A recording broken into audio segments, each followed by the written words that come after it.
جنات کی بڑی طاقت ہوتی ہے، اسی لیے بہت سارے بابا لوگ جنات کو قبضے میں کرنے کی کوشش کرتے ہیں۔ حیرت کی بات میں بتاؤں آپ کو، حیرت کی بات، میں بیٹھا بھی ہوں ایک محفل میں، حضور پاک صلی اللہ علیہ وسلم کی نعت پڑھتا رہا شاعر کافی دیر تک، ماحول ٹھنڈا رہا، نوٹ آ نہیں رہے تھے، ہم بھی بیٹھے ہوئے تھے، ایک پیر صاحب بھی تھے اس مجمع میں، شاعر نے جو ہے ڈائیورٹ کر لیا اپنے رخ کو، اور وہاں سے پیر صاحب کی شان میں اب اشعار پڑھنے لگا۔ او جوش، ماحول گرم ہو گیا، لوگوں کے نوٹ نکلنے لگ گئے اور اس پر برسانے لگ گئے۔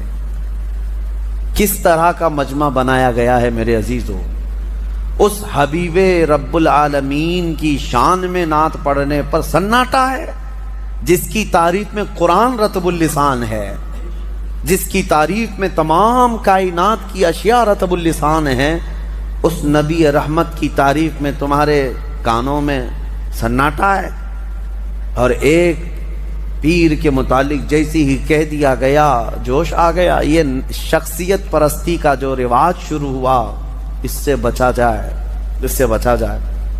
میں اس کے سخت مخالف ہوں۔ بات ہو تو رسول رحمت کی بات ہو، مصطفیٰ کریم صلی اللہ علیہ وسلم کی بات ہو۔ میں نے کبھی یہ اپنے لیے پسند نہیں کیا کہ میرے شان میں یا میرے لیے کوئی بڑے القاب یا بڑے اشعار پڑھے جائیں، کبھی نہیں۔ اللہ گواہ ہے اس بات کا۔ ہماری خواہش صرف اتنی ہوتی ہے، ہمارا اپنا نام کس کی وجہ سے ہے؟ وہ رحمت دو عالم صلی اللہ علیہ وسلم کی وجہ سے ہے۔ اگر نبی پاک صلی اللہ علیہ وسلم کی نسبت ہمارے ساتھ نہ ہو تو ہم تو ایک مردہ لاش ہیں، ہماری اپنی کوئی حیثیت نہیں۔ شاعروں کو یہ چاہیے، نعت خاں بنو، نوٹ خاں نہ بنو۔ نعت خاں، اس کی بڑی فضیلت ہے، اس کی قبر بھی ہمیشہ خوشبوؤں سے مہکتی رہتی ہے۔ جو نعت رسول پڑھنے والا ہے، دنیا سے جاتا ہے، اس کی قبر جو ہے خوشبو سے بھر دی جاتی ہے۔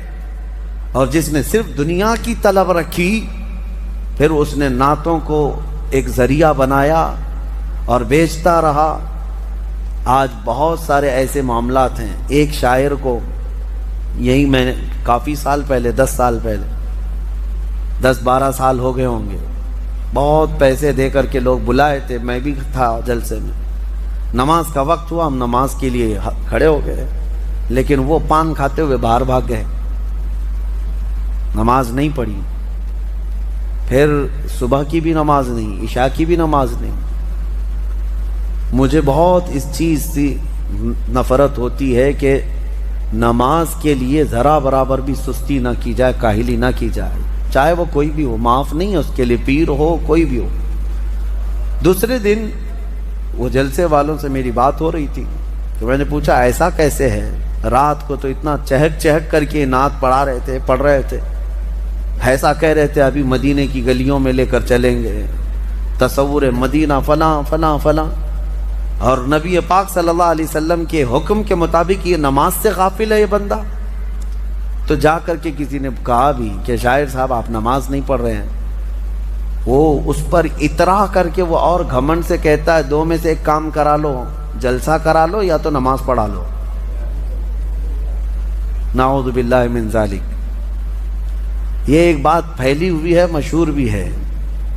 اللہ تعالیٰ ایسے ناہنجاروں سے ہماری حفاظت فرمائے۔